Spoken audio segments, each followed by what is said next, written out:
favor. Bendito seja Deus. Glória. Aleluia, Senhor. Você é santo. Aleluia. Glória a Deus. Glória a Deus. Marcos, capítulo de número 5. Glória a Deus. Aleluia. Versículo de número 1. Aleluia. Bendito seja Deus. Amém? Amém. Aleluia. Aleluia. A tradução que eu tenho diz desta maneira: entre mentes, chegaram à outra margem do mar, a terra dos Gerazenos. Ao desembarcar, logo veio dos sepulcros ao seu encontro um homem possesso de espírito maligno, ou espírito imundo, o qual vivia nos sepulcros, e nem mesmo com cadeias alguém podia prendê-lo, porque tendo sido muitas vezes preso com grilhões e cadeias, as cadeias foram quebradas por ele, e os grilhões despedaçados, e ninguém podia subjugá-lo, ou ninguém podia prendê-lo. Andava sempre de noite e de dia, clamando por entre os sepulcros e pelos montes, ferindo-se com pedras. Quando de longe viu Jesus, correu e o adorou, exclamando com alta voz: que tenho eu contigo, Jesus, Filho do Deus Altíssimo? Conjuro-te por Deus, que não me atormentes. Leia comigo o versículo de número 18. Ao entrar Jesus no barco, suplicava-lhe que fora endemoniado, que o deixasse estar com ele. Jesus, porém, não lhe permitiu, mas ordenou-lhe: vai para a tua casa, para os teus, anuncia-lhe tudo o que o Senhor te fez, e como teve compaixão de ti. Glória a Deus. Aleluia. Senhor Deus e Pai, Deus Santo e Poderoso, Deus de Israel, a tua palavra, Senhor, foi exposta nesta noite de hoje. Ó Deus, contudo, ó Pai, sabemos que é o Senhor quem sabe e conhece a necessidade da tua igreja. Ó Pai, bem visto, ó Pai, que sem a tua presença, ó Pai, a mensagem que aqui foi exposta será uma mensagem vazia. Então toma, Senhor, a direção do culto nesta noite. Eu sei, ó Pai, que não somos dignos e nem somos merecedores, mas pela tua misericórdia, ó Pai, que nos alcançou mais uma vez neste dia, fala conosco, Jesus. Fala com a tua igreja, Pai amado. Fala, Senhor, sobre cada necessidade. Visita, Espírito Santo, cada um de nós nesta noite em particular.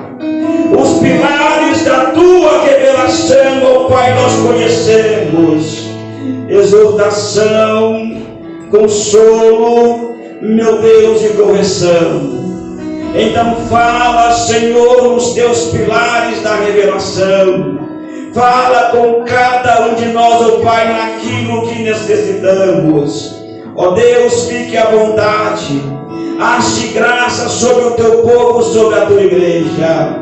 Meu Deus, tenhas misericórdia de mim, que eu diminua, Senhor, a menor de toda a existência, e o Senhor cresça, meu Deus, mais e mais na essência da tua grandeza. Ó Deus, que eu seja esquecido, ó Deus, que eu nem seja lembrado. Contudo, ó Pai, na tua revelação, seja o teu nome exaltado, seja o teu nome bendito. Glória, glória, glória ao Pai, ao Filho, e glórias Graças ao Espírito Santo de Deus. Bendito sejas, meu Deus, o Senhor. Exaltado seja na Yanamassur, Deus poderoso. O Deus Santo e poderoso nome. Assim, ó Pai, eu te agradeço por este privilégio de mais uma vez, ó Pai, ministrar a tua palavra em nome de Jesus. Irmãos, fique à vontade.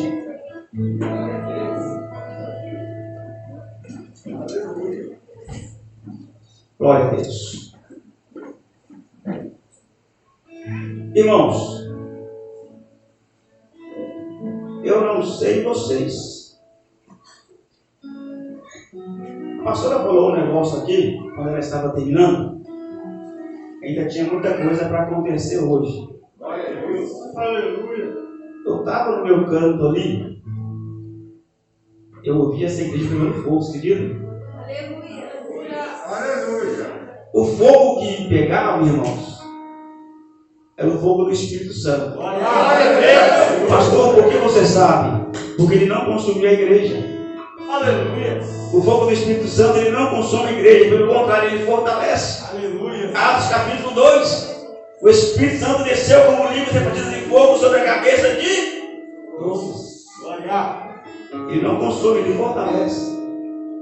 Os irmãos, fiquem atentos que tem muita coisa para acontecer hoje. Amém? Glória a Glória a Deus. Irmãos, o texto ao qual nós lemos nesta noite, Marcos capítulo 5, do versículo de número 1. Nós não lemos todos, mas até o versículo de número 20. Este livro traz para nós a história de um moço. O moço que vivia uma vida desmotivada. O moço que vivia uma vida terrível. Uma vida de muita desgraça. Uma vida de muito sofrimento. Este moço, ele vivia uma vida tão terrível que todos aqueles que olhavam para ele tinham medo de quem ele era. Ninguém queria chegar perto deste moço pela condição de vida que ele tinha e pelas ações que ele praticava. Porque o texto que nós lemos aqui, no seu contexto, em um total, vai dizer que esse moço era um moço violento. Este era um moço implacável, ao qual ninguém podia parar este moço. As autoridades do seu tempo não podiam parar ele. Porque a Bíblia diz que este homem era preso, ele era amarrado com correntes, ele era preso com grilhões, ele era preso em cadeias, mas nada podia segurar. Porque ele quebrava, ele arrebentava tudo e saía. Este moço vivia em uma região chamada Terra de Gadara, ou Terra dos Gerazenos, é a mesma coisa. É uma cidade em uma região. E essa cidade era uma cidade onde não era habitada pelo povo hebreu. Porque a Bíblia diz que essa região era uma região de criadores de porcos, onde o povo dessa região, eles ali negociavam os porcos entre si para eles poderem viver. E não é comum também, e é fato que não era um lugar de hebreu, de judeu, porque neste lugar havia um cemitério. E na cidade de judeu, o cemitério fica fora da cidade. A viúva de Naim, ela vinha enterrar o seu filho, ela encontra com Jesus no portão da cidade, saindo para fora. Então, em cidade hebraica, em cidade de judeu, não tem cemitério. O que nos dá a entender que este lugar não era uma terra onde habitavam os hebreus. Mas por que Jesus estava indo para este lugar? Por que Jesus estava indo procurar neste lugar se não era uma terra de hebreus? Se nós tomarmos Mateus capítulo de número 15, ali nós vamos ver, contar a história Cananeia, aonde ali nós entendemos que naquele tempo em que Jesus estava andando, Jesus não estava resolvendo o problema ainda do povo, mas Jesus estava tratando com os judeus, ensinando os judeus. Quando aquela mulher pergunta para Jesus, pede misericórdia, Jesus fala: mulher, o que tenho eu contigo? E outra forma ele diz: não é bom tomar o pão dos filhos e lançá-lo aos cachorrinhos. É um traduzir que ainda não é o seu tempo, mas eu estou lidando com os judeus. Mas Jesus, ele vai ao encontro de um homem que não é judeu, que não é hebreu. Eu entendo neste texto que é a história de um homem, de uma pessoa, antes de conhecer Jesus. E a história de uma pessoa depois de conhecer Jesus. É nítida a mudança. É observável nós olharmos e vermos como que uma pessoa ela é verdadeiramente transformada quando ela encontra com Jesus. O Evangelho de João, capítulo de número 8, versículo de número 36, lá diz desta maneira: se o Filho do Homem verdadeiramente vos libertar, verdadeiramente sereis livres, sereis libertos. Glória a Deus. Mas esse verdadeiramente libertar. E Jesus está indo a esta região ao encontro deste moço. Interessante que quando nós observamos que Jesus ele chega neste lugar, Jesus acorda no mar dessa região. A Bíblia diz que o moço vem correndo, sai um homem dos sepulcros e vem e prostra aos pés de Jesus.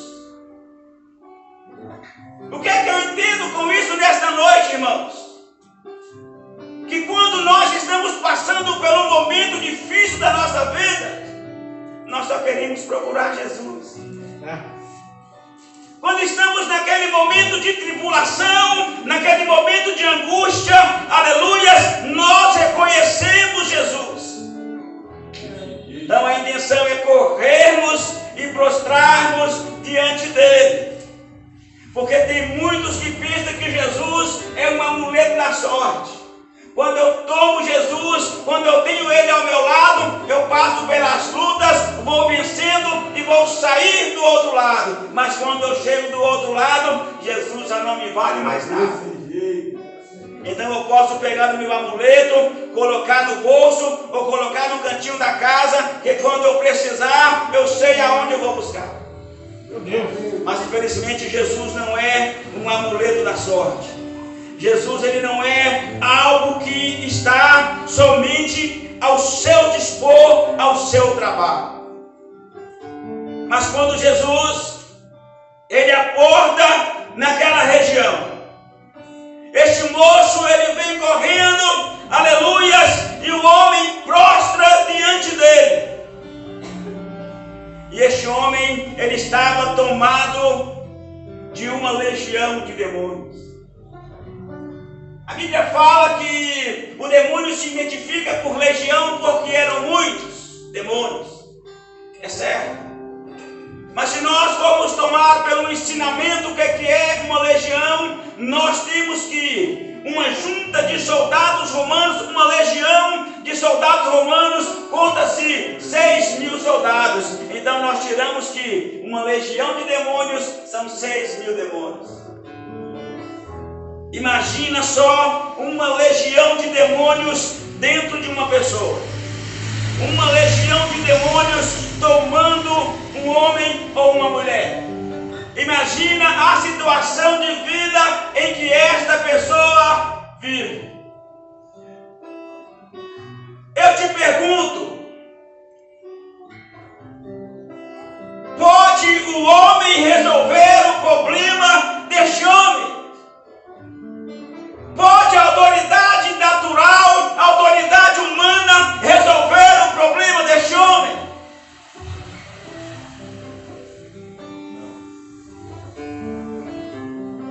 A Bíblia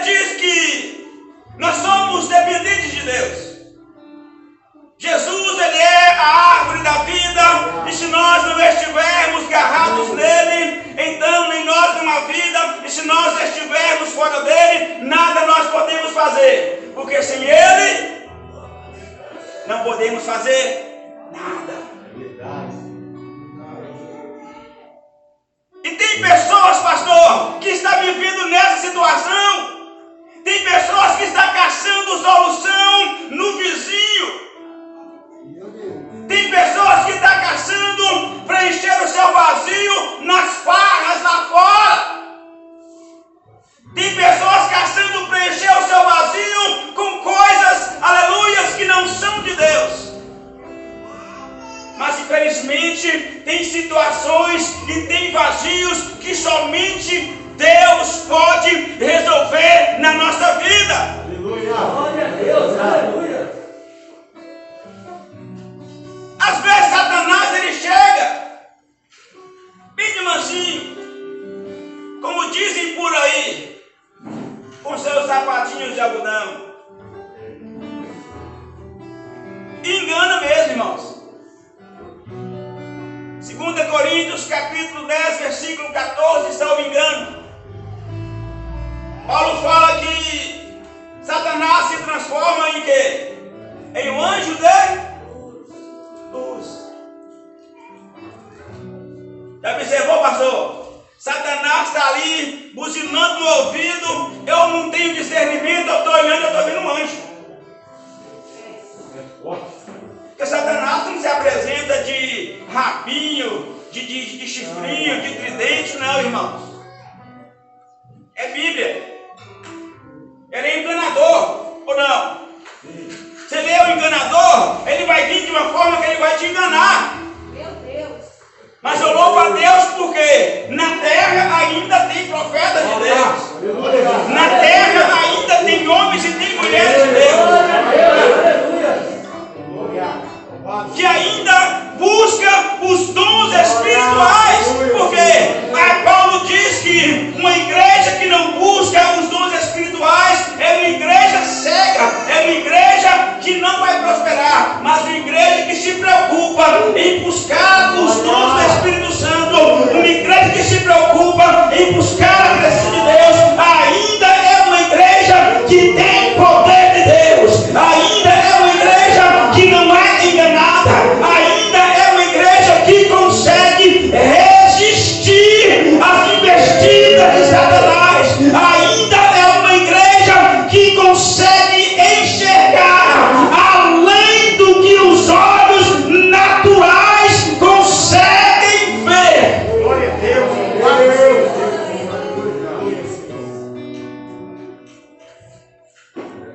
E assim estava a situação daquele homem. Ninguém conseguia resolver a sua situação. Interessante que quando nós observamos que Jesus só vai àquela região, presta atenção, isso é importante. Jesus só vai àquela região por causa deste moço. Ele só vai lá para resolver a situação dessa pessoa. Mas pastor, onde é que você leu isso? Nas entrelinhas do texto nós vamos ver que quando Jesus ele chega naquela região, Jesus vai tomar esse moço, vai libertar ele, Jesus vai resolver o problema dele, e logo em seguida vai vir a população daquela cidade e vai fazer o que com Jesus? Vai mandar Jesus embora. A mesma coisa deles falar, Senhor, Jesus, pode ir embora. A gente não precisa de você aqui não, pode ir. Mas o moço fica liberto.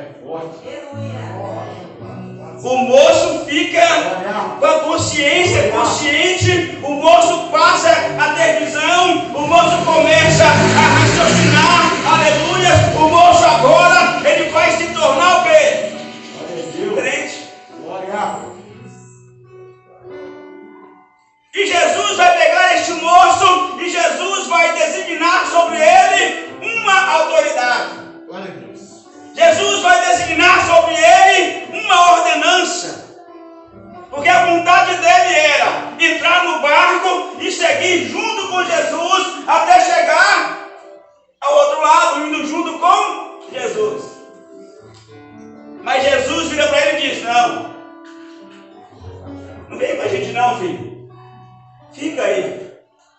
Vai para a tua casa. Anuncia o que foi te feito. Anuncia a sua casa. Anuncia a este povo. Aí já começamos a observar a obra de Deus. Alcançando aqueles que não eram hebreus.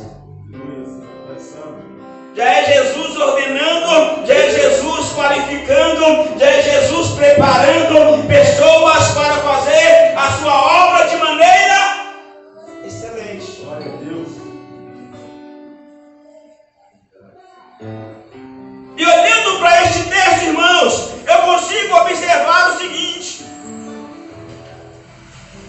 tem pessoas dentro da casa, aleluias, que Jesus está agindo exclusivamente em prol delas. Aleluia. Mas pastor, por que você está falando isso? Porque é o que o texto revela. E eu acredito no que a Bíblia revela. Glória a Deus. Deus aponta o dedo e fala. Tá, não? Deus aponta o dedo e fala. Mas aqui nesta casa, irmãos, eu vejo mais Deus revelar na palavra. Quem entender, entendeu. Quem não entendeu, pastor? Aleluia, Senhor. Aí Deus vai apontar o dedo. Meu Deus. Você está aqui hoje, irmão, irmã, não é por acaso. Aleluia, Senhor. Deus está olhando para você com aquele olhar de misericórdia. Jesus atravessou o mar para o outro lado só para encontrar com você. Glória a Deus. Glória. Aleluia, Senhor.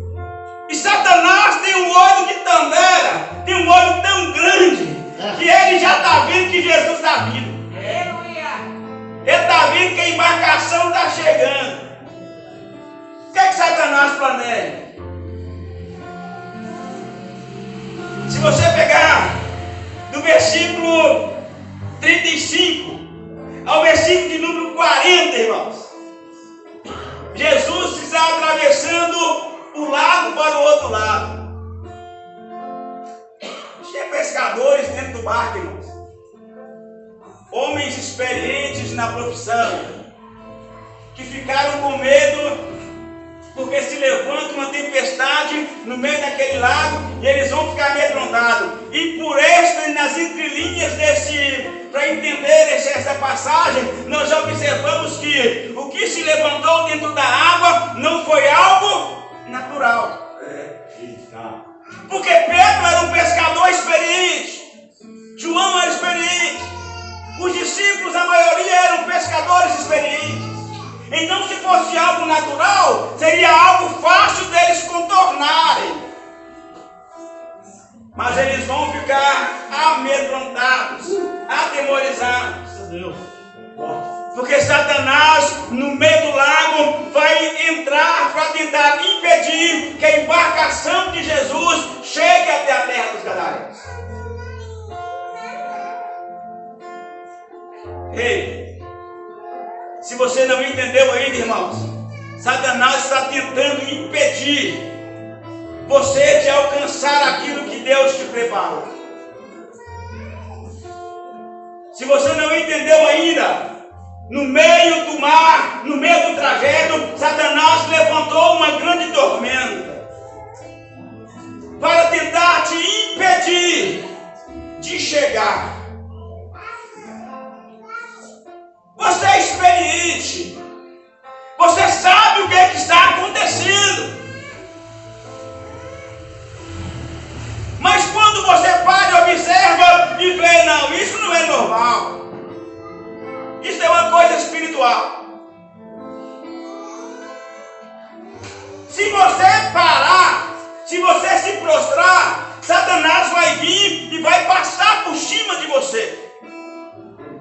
Mas se você se colocar de joelhos, se prostrar e chamar Jesus. Jesus no barco estava encostado na polpa do barco. Mas Jesus hoje, ele se encontra aonde, irmãos? Aonde que Estevão viu Jesus? Nos céus, irmãos. à direita de Deus Pai Todo-Poderoso. E a Bíblia diz que Jesus ele é o nosso sumo sacerdote. Ele é aquele que intercede diante de Deus por nós. Então é simples. Se você gritar por Jesus, Ele vai te ouvir. Se você parar e fazer, aleluia, uma observação, Jonas estava nas entranhas de um grande peixe. Ele foi ouvido. Então não existe nada que impeça Deus de ouvir o teu clamor. Não existe nada que impeça Deus de ouvir a tua oração. Aleluia, glória a Deus. Hoje você pode estar na condição deste moço. Satanás pode ter tentado impedir de todas as maneiras Jesus de chegar. Mas quando Jesus se coloca na situação, aleluias, a coisa muda de figura.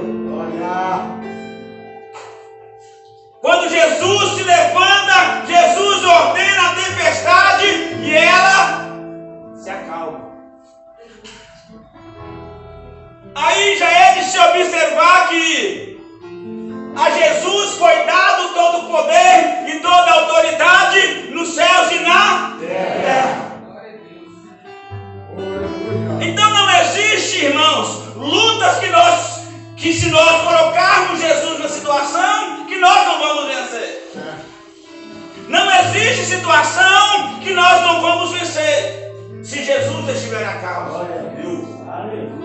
Pode parecer impossível, pode parecer difícil, ninguém pode estar acreditando, porque este moço, ninguém mais estava acreditando nele. Ninguém. Mas quando Jesus chega, a figura muda, a situação é transformada. Então, quando nós observamos, pastor, a situação desse moço antes dele conhecer Jesus, era uma situação, irmão, deplorável. Era uma situação de tristeza. E quando eu estava preparando esta palavra, irmãos, o pastor ontem me falou: pastor, amanhã você vai pregar. Eu falei: amém. Aleluia. Aí hoje de manhã fui estudar a palavra. O Espírito Santo falava ao meu coração: o pior que tem pessoas dentro da igreja que já encontrou com Deus, já foram transformadas.